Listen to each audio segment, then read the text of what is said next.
হৰি ৰাম।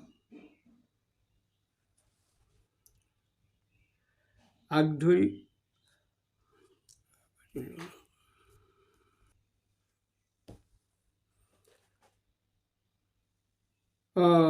হৰি ৰাম।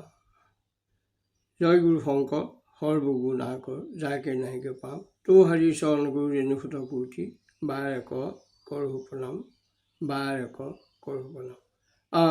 হৰি ৰাম। উত্তৰাকাণ্ড বা পাতালী কাণ্ড ৰামায়ণৰ আধ্যাত্মিক ব্যাখ্যা। আগধৰি সীতা পাতাললৈ গ'ল। পিছত শৰীৰৰ সুহিত লক্ষ্মণক এৰি দিলে। তাৰ পাছত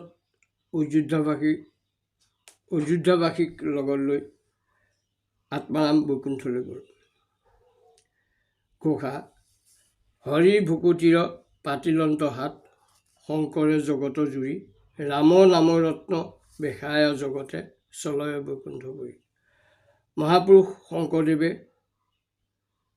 জগত জোৰাই হৰিভক্তিৰ হাত পাতি দিলে। নাম ৰত্নে জগতক বেচা কিনা কৰি সকলো বৈকুণ্ঠপুৰলৈ যায়। 14 ব্ৰহ্মাণ্ডকে জগত বোলে। এতেকে 14 ব্ৰহ্মাণ্ডই 14 ইন্দ্ৰিয় হীৰা মাণিক ৰত্ন বুলি ভকতকে শাস্ত্ৰত কৈছে। দেহ মাতৃ ৰাম, ৰামেই ৰত্ন। জগতে জগতে সংবদ্ধ কৰি হৰিৰ ভুকুটিৰ হাতত বেহা বেপাৰ কৰিলে ৰামে অযোধ্যাবাসীক বৈকুণ্ঠলৈ নিয়াদি নিব পাৰিব।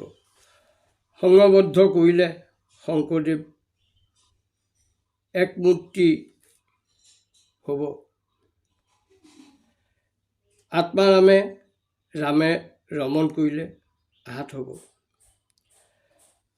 ঘোষা মহেশে বুৰন্ত তুমি এবে ৰাম ৰাম ৰাম ৰাম বোলা যেবে তোমাৰ বদন হৈবেক শ্ৰেষ্ঠ অমূল্য। ৰাম ৰাম ৰাম বুলি ৰামতে ৰমহু সৰ্বক্ষণে জানা ৰাম নাম সহস্ৰ নামৰ তুল্য। মহেশে পাৰ্বতীক কৈছে তুমি যদি ৰাম ৰাম বুলি থাকা তোমাৰ মুখ শ্ৰেষ্ঠ অমূল্য হ'ব। ৰাম ৰাম বুলি প্ৰতিদিনে ৰামত ৰমণ কৰি থাকা ৰাম নাম সহস্ৰ নাম উচ্চাৰণ কৰাটোৱে হ'ব। আত্মাৰামে আত্মাৰামক ৰমণ কৰিলে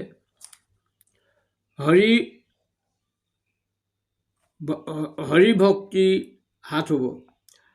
ৰমণ পদে আয়াজাত লালনা প্ৰীতি। যেনে বহু জাতি গোট খাই বেপাৰ বাণিজ্য কৰে তেনেদৰে আত্মাৰ শৰীৰতে সকলো জাতি আছে। কৰ্মেন্দ্ৰিয়সকল শূদ্ৰ, জ্ঞানেন্দ্ৰিয়সকল ক্ষত্ৰিয়, যোগেন্দ্ৰিয়সকল ব্ৰাহ্মণ, কামেন্দ্ৰিয়সকল অন্তেজ। আকৌ চক্ষু, হাত, বাক্য, চৰ্ম ক্ষত্ৰিয়, নাসা, কৰ্ণ, জিহ্বা, চিত্ত ব্ৰাহ্মণ, মন, বুদ্ধি, ধৈৰ্য, চৰণ শূদ্ৰ, গুহ্য, লিংগ, অহংকাৰ চাণ্ডাল, কাম মদন ৰাক্ষস। সকলো জাতিতে আত্মাৰূপে ৰাম আছে।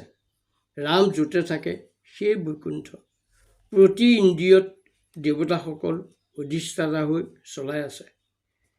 দেৱতাৰ শক্তি পালে দেৱতা, ঈশ্বৰৰ শক্তি পালে ঈশ্বৰ।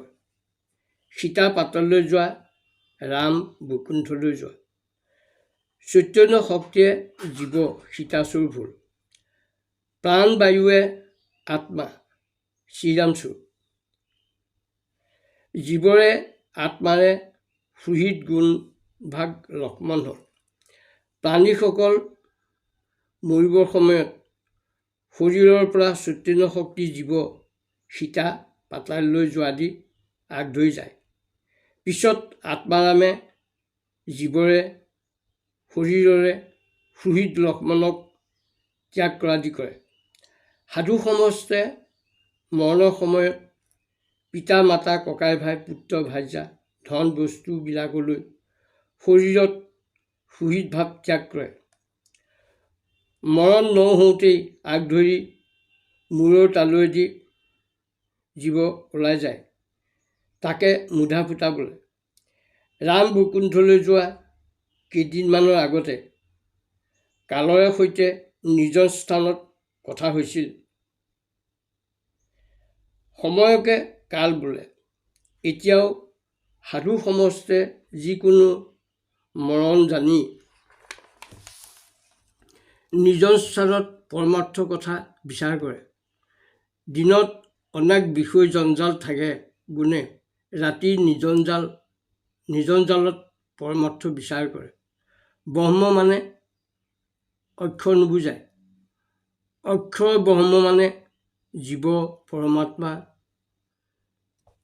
দুৰ্বাসনা ঋষি যেতিয়া আত্মাৰামে দেহ এৰিব সময় হয়, তেতিয়া বিষয়ক সুহিত লক্ষ্মণক দুৱাৰমুখত থৈ নিজন স্থানত পৰমাৰ্থৰ কথা চৰ্চা কৰোঁতে বিষয়ৰ সুহিত লক্ষ্মণক দুৰ্বাসাই